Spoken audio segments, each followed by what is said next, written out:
రాట్ల ఫోన్లు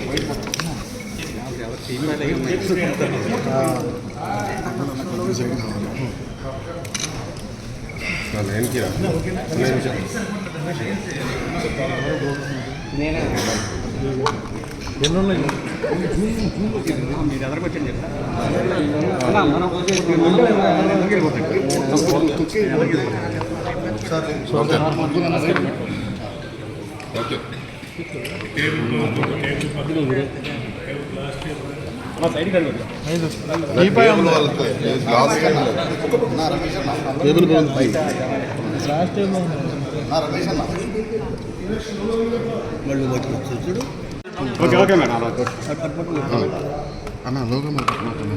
ఇక్కడి ప్రముఖ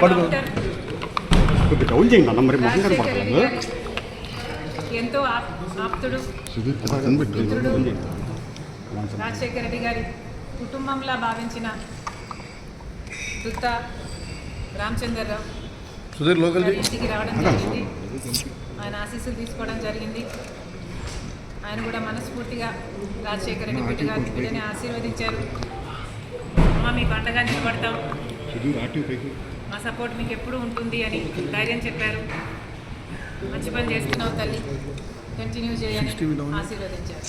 థ్యాంక్ యూ వెరీ మచ్. 12వ తారీఖు దుత్తా రామచంద్రరావు గారు కాంగ్రెస్లో సోషల్ మీడియాలో హల్చల్ జరుగుతుంది. వెరీ సూన్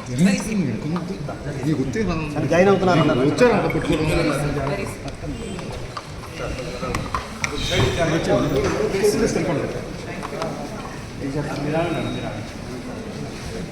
సరే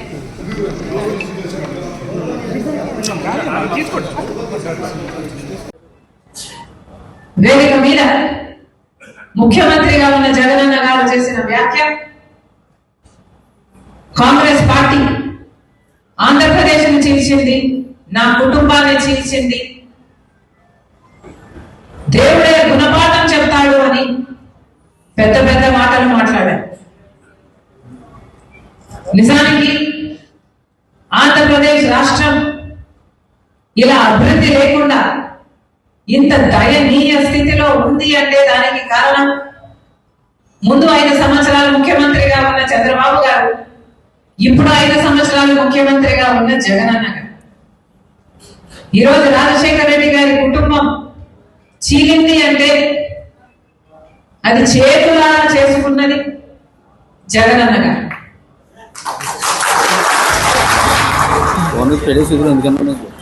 దీనికి సాక్ష్యం దీనికి సాక్ష్యం నా తల్లి విజయమ్మ రాజశేఖర రెడ్డి గారి భార్య. దీనికి సాక్ష్యం నా యావత్ కుటుంబం.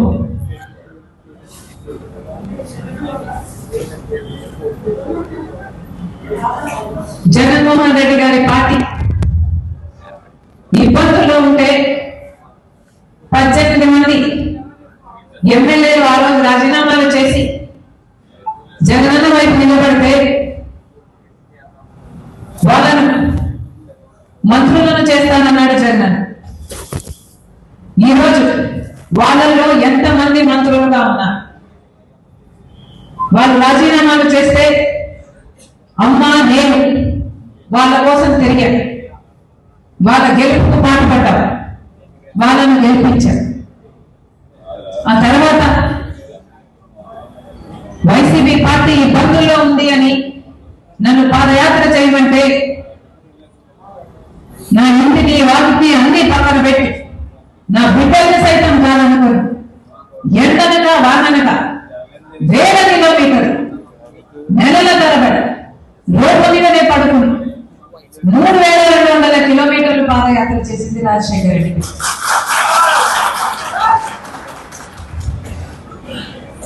ఆ తర్వాత సమైక్య ఆంధ్ర కోసం యాత్ర చేయమని అడిగితే మన ప్రజల బాగు కోసం కదా అని ఆ యాత్ర కూడా చేశారు. తెలంగాణలో ఓదార్పు యాత్ర రాజశేఖర రెడ్డి గారు చనిపోయిన కుటుంబాలు పరామర్శించడం అది కూడా చేశారు. ఎప్పుడు అవసరం వస్తే అప్పుడు వారికి అండగా నిలబడ్డారు. ఏమి కావాలని అడిగితే మాట మాట్లాడకుండా ఎందుకు అని అడగకుండా, స్వలాభం చూసుకోకుండా, నాకేమిటి అని ఆలోచించకుండా, నిస్వార్థంగా మీకోసం ఏది అడిగితే అది చేశారు. ఆఖరికి మొన్న ఎన్నికలు బాయ్ బాయ్ బాబు అనే క్యాంపెయిన్ అసలు ఇది దేశంలోనే మోస్ట్ సక్సెస్ఫుల్ క్యాంపెయిన్ ఆ ఎలక్షన్. మీ గెలుపు కోసం ఊరూరు తిరిగారు, క్యాంపెయిన్ చేసి గెలిపించారు. జగన్మోహన్ రెడ్డి గారు ముఖ్యమంత్రి అయ్యారు. ముఖ్యమంత్రి అయిన రోజు నుంచి జగన్మోహన్ రెడ్డి గారు వేరే మనిషే మారిపోయాడు. అయినా సరే నాకు వ్యక్తిగతంగా అన్యాయం చేసినా కూడా పర్వాలేదు, తాను మంచి ముఖ్యమంత్రి అయితే చాలు, రాజశేఖర రెడ్డి గారి పేరు నిలబెడితే చాలు, రాజశేఖర రెడ్డి గారి ఆశయాలను నిలబెడితే చాలు, ఆయన జోలికి వెళ్ళకూడదు అని, ఆయన నిజంగానే ప్రజలకు మేలు చేస్తాడు అని ఆశించాం. కానీ ఇప్పటికీ దాదాపు 5 సంవత్సరాలు చూశాం. ఈ 5 సంవత్సరాలలో జగన్మోహన్ రెడ్డి గారు, ఆయన పార్టీ, గెలిచిన ఎమ్మెల్యే, గెలిచిన ఎంపీలు మొత్తం అందరూ బీజేపీకి పార్టీకి బానిసలుగా మారారు. బీజేపీ పార్టీకి ఒక్క ఎమ్మెల్యే గెలవలేదు, ఒక్క ఎంపీ కూడా గెలవలేదు. అయినా కూడా ఈరోజు రాజ్యం ఏలుతున్నది మన రాష్ట్రంలో ఏ పార్టీ అని చూస్తే అది బీజేపీ పార్టీ. కారణం, జగన్మోహన్ రెడ్డి గారు మొత్తం తన పార్టీనే కాదు, రాష్ట్రాన్ని కూడా బీజేపీ పార్టీకి బానిసలుగా చేశారు.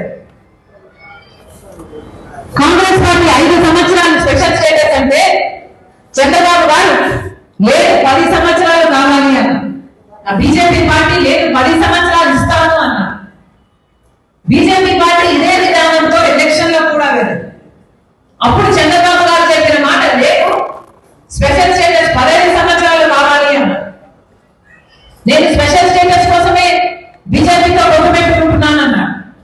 పొత్తు పెట్టుకున్నాడు, గెలిచాడు, ముఖ్యమంత్రి అయ్యాడు చంద్రబాబు గారు. ఆఖరికి వాళ్ళు మంత్రి పదవులు ఇస్తే వాళ్ళ కేబినెట్ లో మంత్రులు కూడా అయ్యారు. స్పెషల్ స్టేటస్ కోసమే పొత్తు పెట్టుకుంటున్నాను బీజేపీతో అని చెప్పిన చంద్రబాబు గారు ఆ తర్వాత అసలు స్పెషల్ స్టేటస్ గురించి ఈయన మాట్లాడడం కాదు కదా, ఎవరైనా ఉద్యమాలు చేస్తే కూడా వాళ్ళ మీద కేసులు పెట్టారు, వాళ్ళని జైల్లో పెట్టాడు చంద్రబాబు. ఆ సమయంలో జగనన్న గారు ప్రతిపక్ష నాయకుడిగా ఉన్నాడు. ప్రతిరోజు స్పెషల్ స్టేటస్ కోసం ఉద్యమించారు. ప్రతిరోజు స్పెషల్ స్టేటస్ ఏమైంది అని చంద్రబాబు గారిని నిలదీశారు. ఎన్నో నిరాహార దీక్షలు కూడా చేశారు. ఆ రోజు జగనన్న చెప్పిన మాట, ముక్కుమ్మడిగా రాజీనామాలు చేద్దాం, ఎంపీలందరూ రాజీనామాలు చేద్దాం, స్పెషల్ స్టేటస్ ఎందుకు రాదో చూద్దాం, బీజేపీ ప్రభుత్వం స్పెషల్ స్టేటస్ ఎందుకు ఇవ్వాలో చూద్దాం అని టీడీపీకి సవాలు విసిరారు.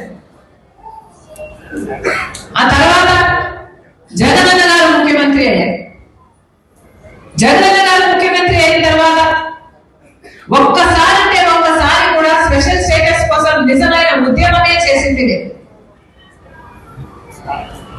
అంతలా బీజేపీ పార్టీకి రాట్ల ఫోన్లు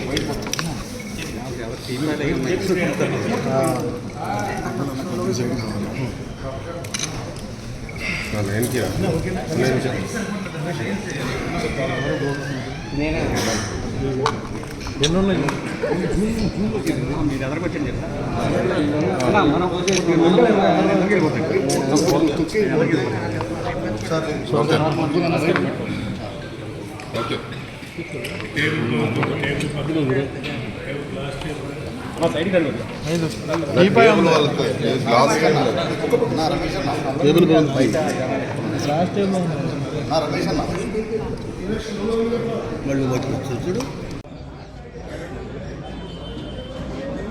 ఎవరో నాకు కితాబిస్తే నా విలువ ఎక్కువ కాదు, ఎవరో నాకు కితాబు ఇవ్వకపోతే నా విలువ తక్కువ కాదు. నేను రాజశేఖర రెడ్డి రక్తం. రాజశేఖర రెడ్డి గారు వైఎస్ రాజశేఖర రెడ్డి గారు అయినప్పుడు ఆయన బిడ్డ వైఎస్ షర్మిలారెడ్డి కాకుండా ఎలా పోతుంది? ఆయన మనవడు రాజశేఖర రెడ్డి గారు మరీ ముఖ్యంగా కోరుకొని మా నాన్న పేరు పెట్టుకుంటాను అని వైఎస్ రాజారెడ్డి అని పేరు పెడితే ఆ మనవడికి ఆ పేరు కాకుండా ఎలా పోతుంది? ఎవరు ఎన్నైనా మాట్లాడచ్చు వాళ్ళ స్వార్థం కోసం, కానీ నిజం ఎప్పటికీ నిలకడగానే నిలుస్తుంది. నేను రాజశేఖర రెడ్డి గారి రక్తాన్ని, ఆయన ఆశయాలను కాపాడటం కోసమే ఈరోజు కాంగ్రెస్ పార్టీలో ఇంత గట్టిగా ఆంధ్ర రాష్ట్రానికి వచ్చి పోరాటం చేస్తున్నా. మీరు ఎన్నైనా మాట్లాడొచ్చు. ఈరోజు పొద్దున చాలా దగ్గరి మనుషులు కూడా చాలా విచిత్రమైన, చాలా బాధ కలిగించే కామెంట్స్ చేశారు. కొండా రాఘవరెడ్డి అన్న నాకు కానీ నా కుటుంబానికి కానీ దగ్గర అనుకున్నాం, కానీ ఈరోజు ఆయన కూడా నా మీద నేను పాదయాత్ర ఎందుకు చేశాను అన్న దాని మీద ఆయన ఏదో అక్కడ ఉన్నట్టు, ఆయన బావుమర్ది అక్కడ సూపరింటెండెంట్ అయినట్టు, ఆయన అంతా విన్నట్టు ఏదేదో చెప్పారు. నేను పాదయాత్ర చేయాలి అని వార్తమ్మ అడిగితే నేను పాదయాత్ర నేను చేస్తాను అని నేను అడిగినట్టు చెప్పారు. అన్నా కొండ అన్న, మీ సూపరింటెండెంట్ చేత వచ్చి ఆయన ఈ మాట చెప్పించగలరా? మీరు మీ దేవుని మీద, మీ బిడ్డల మీద ప్రమాణం చేసి జరిగింది ఇది అని ప్రమాణం చేయగలరా మీడియా ముందర? నేను ప్రమాణం చేయగలను జరిగింది అది కాదు అని. నేను పాదయాత్ర చేస్తాను అని నేను ఎప్పుడూ అడగలేదు. నన్ను కోరితే నేను ఒబ్లైజ్ చేశాను తప్పితే ఇది నిజం కాదు అని నేను నా బిడ్డల మీద, నా దేవుని మీద ప్రమాణం చేసి చెప్పగలను. ఇదే స్థాయిలో మీరు చెప్పగలరా? నేను నా భర్త పోయి అక్రమంగా డబ్బులు సంపాదించుకోవాలి అన్న ఉద్దేశంతో మేము జగన్ రెడ్డి దగ్గరికి వెళ్ళి మేము అడిగినట్టుగా మీరు చెప్తున్నారు. మీరు అక్కడ ఉన్నారా? మీరు అది ప్రూవ్ చేయగలరా? కనీసం నేను విజయవాడకు ఆ ప్రమాణ స్వీకారం రోజు తర్వాత ఒక్కసారి ప్రైవేట్ అఫైర్స్ విషయంగా పోవడం తప్పితే, అది కూడా విజయమ్మ గారితో సహా నా భర్తతో కాదు, పోవడం తప్పితే మొన్న పెళ్లి కార్డు ఇచ్చేంత వరకు నేను ఎప్పుడూ పోలేదు. పోనీ నేను వెళ్ళానని మీరు ప్రూవ్ చేయండి, మీ మాట నిజం అనిపించుకుందాం. ఎందుకన్నా దేవుడు చూస్తున్నాడు. మీరు నిజాలు నిక్కచ్చిగా చెప్పేట్టుకుంటే మీ విలువ పెరుగుతుంది. కానీ ఒక ఆడపిల్ల మీద అబాండాలు ఇలా వేస్తే, రాజశేఖర రెడ్డి బిడ్డ మీద మీరు అబాండాలు వేస్తే ప్రజలు గమనిస్తున్నారు. దయచేసి ఇలాంటివి చేయకండి. నాకు నేనుగా నిస్వార్థంగా పాదయాత్ర చేశా. నిస్వార్థంగా జగన్మోహన్ రెడ్డి గారు ముఖ్యమంత్రి కావాలని కోరుకున్నా. ముఖ్యమంత్రి అయినాక నాకు ఈ పని కావాలని గాని, నాకు ఈ పదవి కావాలని గాని నేను ఏ రోజు కోరిన దాన్ని కాదు. దీనికి సాక్ష్యం మా అమ్మే. ఈ విషయాలన్నీ అమ్మకు తెలుసు. మీకు దమ్ముంటే అమ్మ చేత చెప్పించండి. పాదయాత్ర